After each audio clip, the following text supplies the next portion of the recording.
Okay, welcome back to the Hoop Nut. Ano tawag natin dito? Ako tayo tawag dito eh. Podcast, videocast, vlog. Vlog, I like the sound of vlog. I don't know what to call this. Basta may log naman yata eh. Gusto mo yung mga ganun eh. Podlog. Okay. Alright, so welcome Hoop Nuts. We'll talk about, of course, basketball today. We'll talk about the PBA AllStar Weekend which just passed. Pag-usapan din namin yung, of course, NBA MVP race, playoff race, and a little bit of Gilas as well kasi we're nearing the summer training pool ng Gilas. They're gonna compete in several tournaments in the coming months. And of course, we're gonna have the 2015 FIBA Asia Men's Championships sometime in August or September. So pag-usapan natin lahat yan ngayon. Unahin natin yung PBA AllStar Weekend rolls kasi it was a very, very entertaining weekend.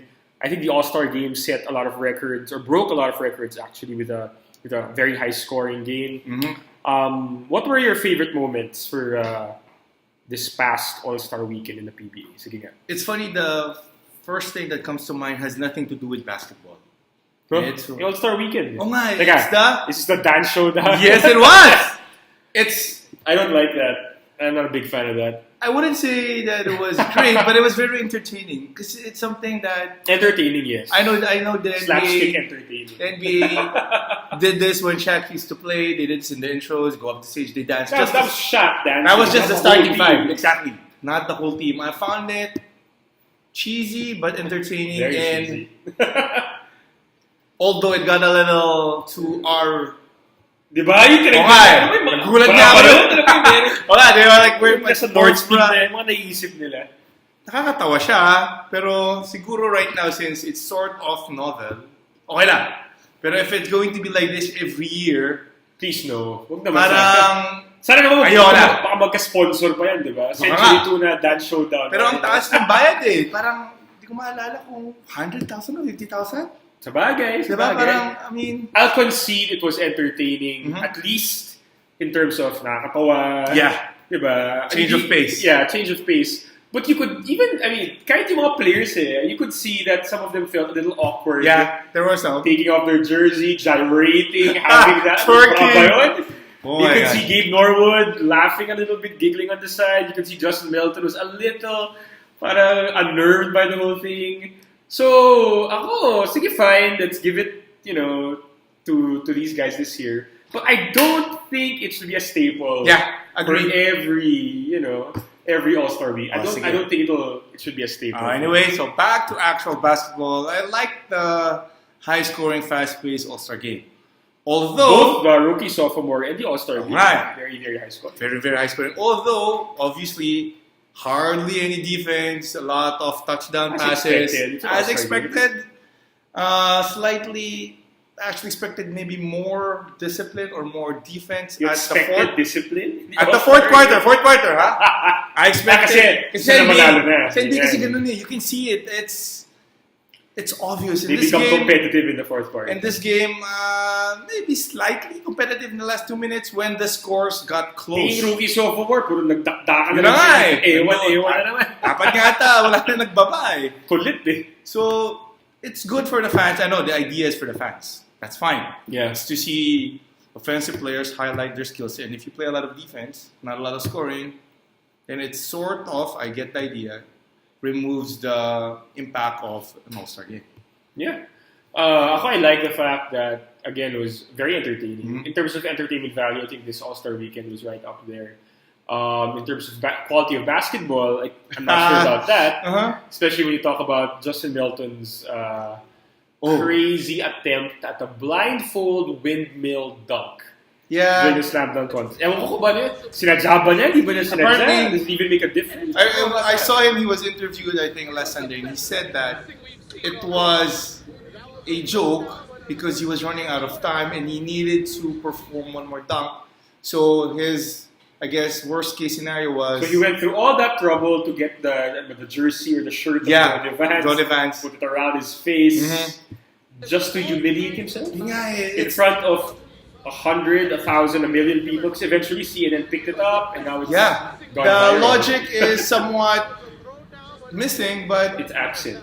I think maybe he's trying to save face, but the point is he said he wasn't expecting to be successful because he planned to fail at doing it. So Wow. I'm weird kasi joke now, diba?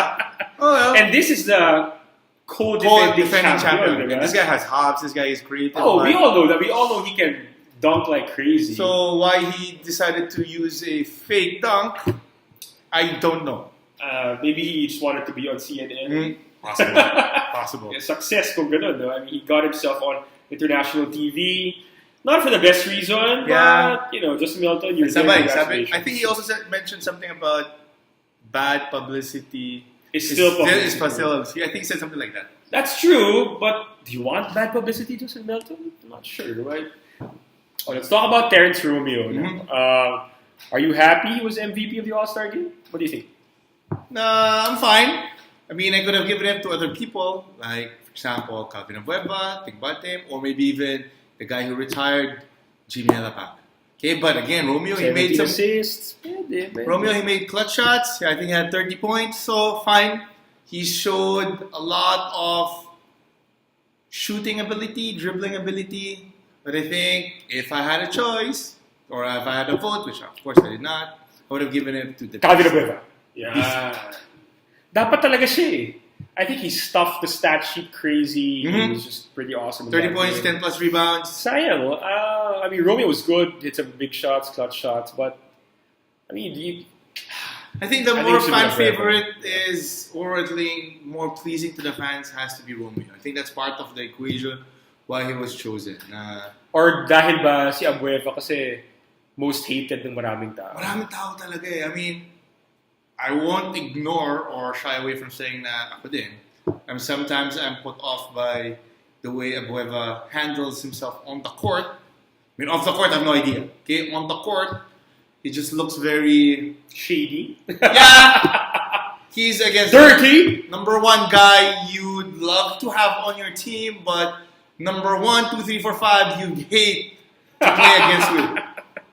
I can see it talaga kahit nasa NCAA pa lang. I get that. Okay, nothing has changed. He's even a lot feistier. Peskier. A lot more annoying for a lot of people. Sabi ko nga, di ba? If media had a vote or had a way of choosing who the All-Star MVP is, maybe that played a role. Maybe. There's a theory, I have no idea. But again, if you were to pick the lesser evil or the more likable between the two, maybe Romeo wins it. Okay? Maybe. Okay. Romeo wins it because he's more likable and he had a good game.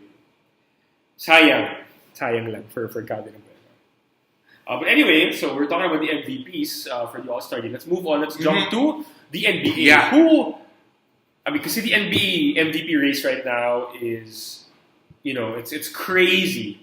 Early in the season, you had Curry, Harden, maybe Anthony Davis as well. Yeah. A couple of weeks ago or a month ago, LeBron James entering the picture because the Cavs were moving up the standings. Right now, pinakamatulog na pangalan I see Jet Zero, Russell Westbrook. Wow. Well, is he deserving to be in the conversation? Absolutely deserving. It's really hard to ignore his 5 triple-doubles in the last 6 games, something like that. He had a monster 49 points, 16 rebounds, 10 assists game. I've never heard of those numbers until maybe last. I don't think this is the real Russell Westbrook. I think it's like a cyborg.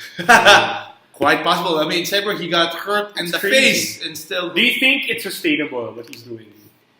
It is if he never comes back. But from what I gather, not gonna happen. He's gonna come back. He'll be back in a week or two. So expect the Westbrook's numbers to go down. His impact probably will be lesser.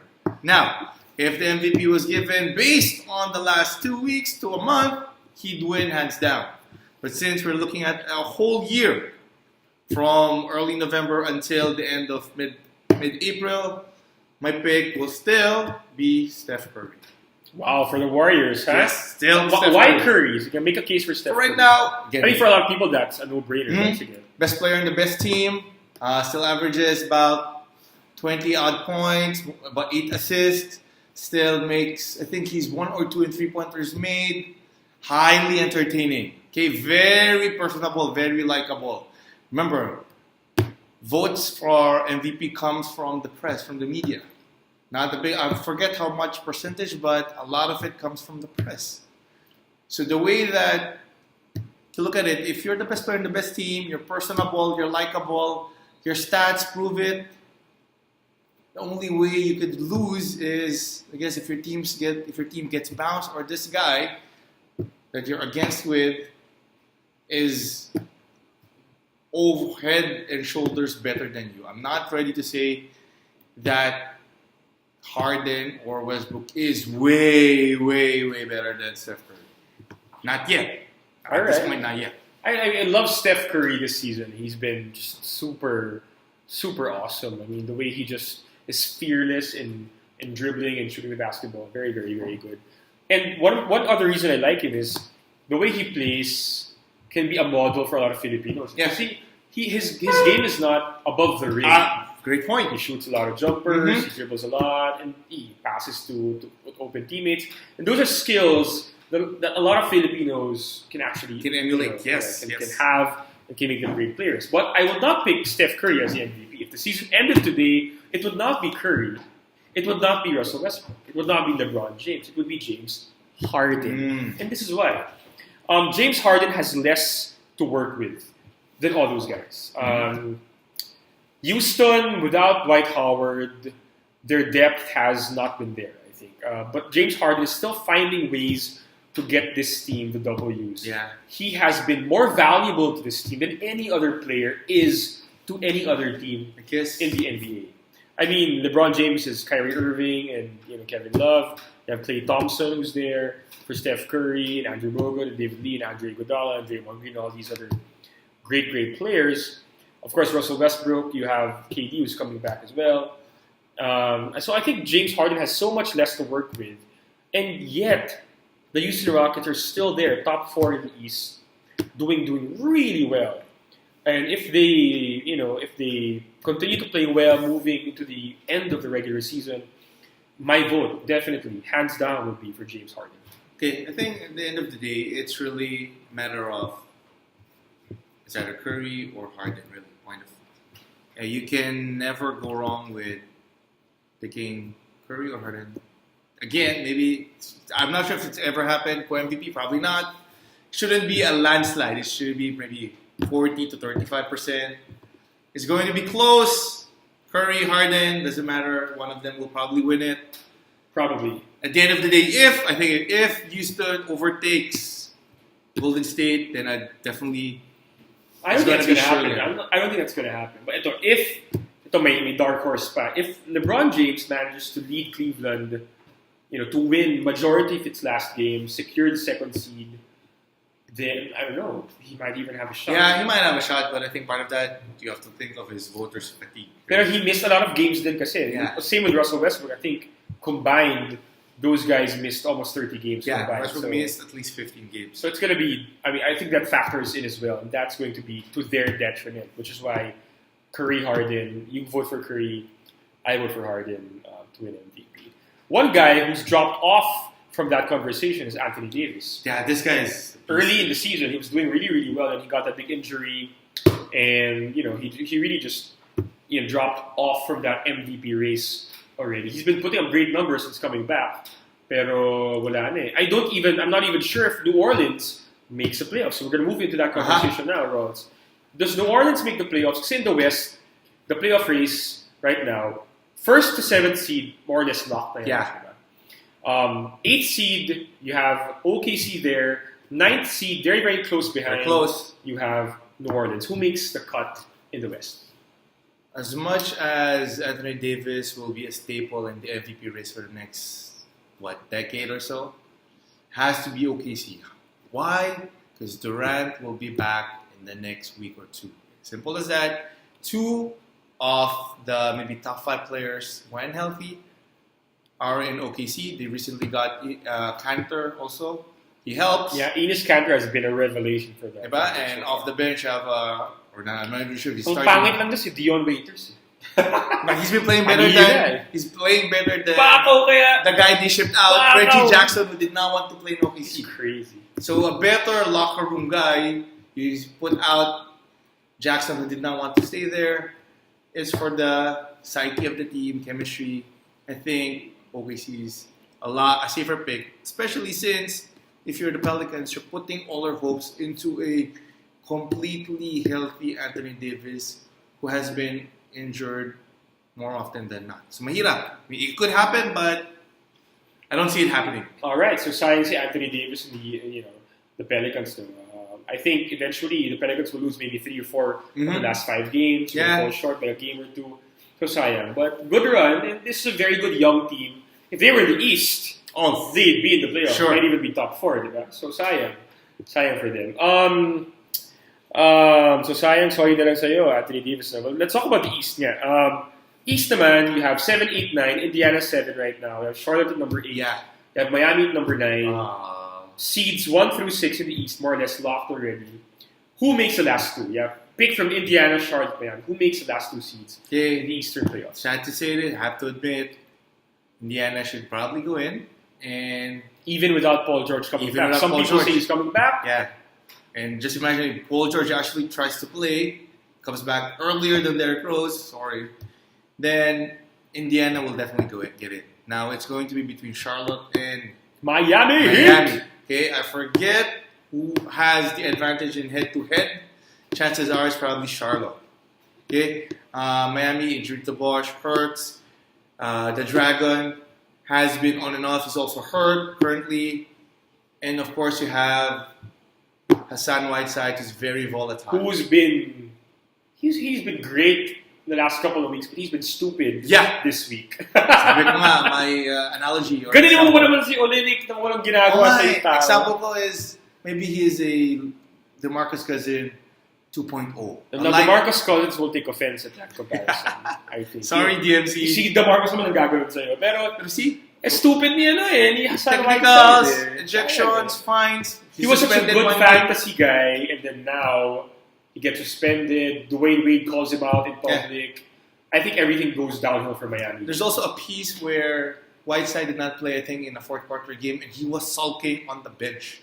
So you're already seeing... Buti nga, binigyan kang 10-day contracts. You're looking at maybe, possibly, attitude problems. Possibly, huh? Kasi parang if you look at him, he has the size, the talent to compete at this level. But he's just...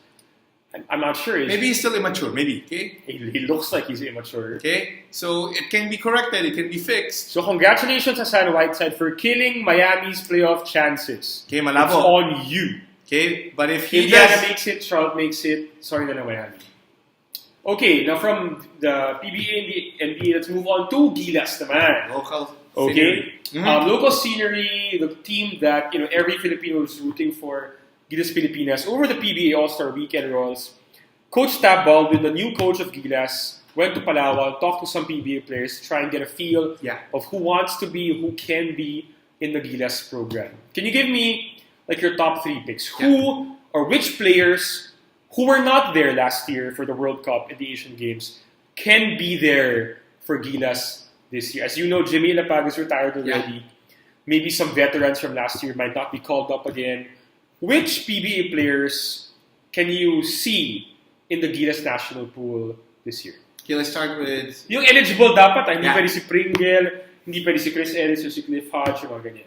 So let's start with the young blood, very guy we talked about earlier, Terrence Romeo. Okay? Wow, surely he'll be there, or he should be considered. Watch out, Korea. Bro's coming for you. Okay, next you have the finals MVP of the All-Filipino tournament. Arwin Santos. The Spider. Baba Dios sa FIBA Asia. The Spider or the Spider-Man Santos. The Bagyo. His rival during the All-Filipino Cup. The Beast. The Beast. Okay, Mr. Abueva. Okay, now, reasons. Romeo easily... Pinili mo na lahat ng gusto ko. Sige, go. Romeo. Romeo, look at it. Solid, decent shooter. Can score anywhere on the floor. Pero baka mamaya na yung negative, okay? Not afraid to take the crucial, important last shot. Kasi nga bakaw. Playmaking is there for himself. O, ikaw na nagsabi nun. At the same time, okay? A little more tweaking, a little bit more of maturing, seasoning. I'm sure he can pass the ball to the open player or follow the system of the team. Okay, kaya. Teka. Romeo follow the system of the team? Again, he will be playing not from his Teka. name. Romeo following the system of the team? No more negativity. Okay? Yon. That's why. Number 2 naman, si Arwin. Santos, one of the best. Stretch 4. Athletic, can still drive to the hoop if Okay, so necessary. let's say he's in the pool with, let's say power forwards mo, Blatch. Mm-hmm. Kasi he's a power forward, he's Yeah. a power forward. RDO, Mm-hmm. Ping, Japeth, and then Arwind. Let's say at most you pick 3 of those 6. Who do you pick? Okay. Blatch, I'm sure. Okay, Diba? Blatch. Again. So Blatch gets 1 spot. 5 guys, 2 spots. RDO, Ping, Japeth, Arwind. Okay. 4 guys, 2 spots. Ayun, sige. Hirap yan, but I might go with Who do RDO you get? and Arwin.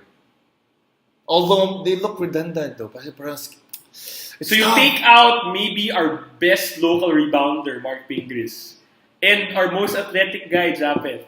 Kasi ito, Japeth hardly played last time. Okay. And then as for Pingris, I love Mark Pingris. He is not a stretch 4. So him clogging the lane when he's undersized sort of diminishes his impact. You like the hustle, you like the defense, but if you can't shoot outside jumpers as much in an international level where they play zone maybe 90% of the time, your impact and your playing time is definitely less. Okay? So I think safer bet is somebody you can shoot from the outside. Now, So RDO and Arwin for you. I think, okay? At the same time, they don't need to play together. They can share the minutes because they're almost the same. Other than Arwin has a better athleticism, RDO though is, I think, safer. Bagal na ni Ranidel eh. Oh, nga, but he's still a safer shot from the outside. Okay? And then better post defender. Okay. Now, the last guy, now if wala si Pingris, I think a guy, if there's still a slot for him, somebody you can, at least when it comes to energy level, okay, so tatagalin mo si Ping kasi lalagay mo to si pwede ko itong ipasok. Calvin. Pwede ko ipasok, okay? Why Agueva? Pwede. One of the best, if not the best motors in boundless, I'd say the best motor boundless in energy. the country right now. No difference in the first, second, maybe even third jump. So, And he always seems to have that extra gear as the game goes on. mhm. And that's something I think we'll need in the international game. Tsaka ano siya eh, he's like an unknown quantity for a lot of people, for a lot of international basketball players. Parang, if you're from Japan, Korea, Iran, makita mo si Abueva, what the hell? How does this guy play? He's 6'2", he goes for every rebound, goes for every steal, he defends like crazy, he's gonna annoy you. Aha. Diba? Kung ikaw si Samad Barami, kung ikaw si Fadi Al-Khatib, parang maaasar ka dito kay Abueva. And that could work both ways. Yun nga lang. Parang sa sobrang asar sa kanya, he can take the other guy off his game. Or, he could actually make the other guy play a hell of a game. Or, I think there's a third scenario is if si Calvin yung mapikuan, we don't know how we did. Fouled out after 20 minutes? Yeah, foul out, Double flagrant? Double Ejection. technical? Patay tayo siya. Or manununtok na lang siya bigla. Or naman yun, okay? His elbows are a secret weapon to those who don't know him. Ang stereotype na nga sa gilas ng mga international basketball fans ay madumi tayo maglaro. Lalagyan mo pa si Abueva, lalagyan mo si Romeo, ayos na! Game na! The thing about these guys is you like how they can compete. Yeah, I like how they compete. Though. That's the thing. And I think they have... I think for those 3 guys that you mentioned, that's one common denominator. Sa kanilang tatlo, they're all very competitive. They're not gonna back down from anybody out there. Romeo lang, ang concern ko nga, if you put him there, do you still put Paul Lee there? Because that's a redundancy of skills right there. But the same way naman with Arwin and Ranidel. You can just... I think it'd be redundant if they play together. Okay, but if you're looking at swapping one back up, sharing the minutes, it can work. Okay? It can work. Alright, ako naman, siguro, if I would pick, yung sa power forwards question, if I had Blatch there, and I'd pick 2 backups for him, if I had to pick between Japeth, Ping, RDU, and Arwind, I'd pick Arwind and Japeth. Height. Actually. Athleticism, height. Youth for Japeth and athleticism and height and experience. And because I think that RDO is already a step too slow. And I think Payne he's just too banged up already. I think he's going to get banged up again this season. I think he's going to get too banged up to be completely healthy for the FIBA Asia tournament in 2015. So I think Japeth is a good pick there. I think Arvin is a good alternative to RDO. So yun. So kayo, who do you think should be in the Gilas pool right now? Ang dami pang di na mention. We have Greg, we have Matt Rosser, who I think is a good choice. Yeah. We have guys like Aldrich Ramos there. We have James Yap. We have Mark Baroka, who could be there. We have JD Casio. Oh my God, there's so many. Jared Dillinger. Well, he played last year anyway. But there's so many other guys who could be in that Gilas lineup. We're running out of time, but tweet us or tag us on Facebook or whatever. Drop us a comment on the blog. Tweet Rolly _Hoopnut. Tweet me at Hoopnut. Who do you think could be in Gilas for 2015 who was not there? Who was not there last year, who could be there this year? If you could give Tab Baldwin a piece of advice, who could be in Gilas? So that's it. Thank you very much for watching. Thanks, guys. Thank you for patronizing the blog, for following us on Twitter, for following us on Instagram. And until next week, this has been Enzo Flo and Rolly Mendoza. Guys. Signing off. Signing out.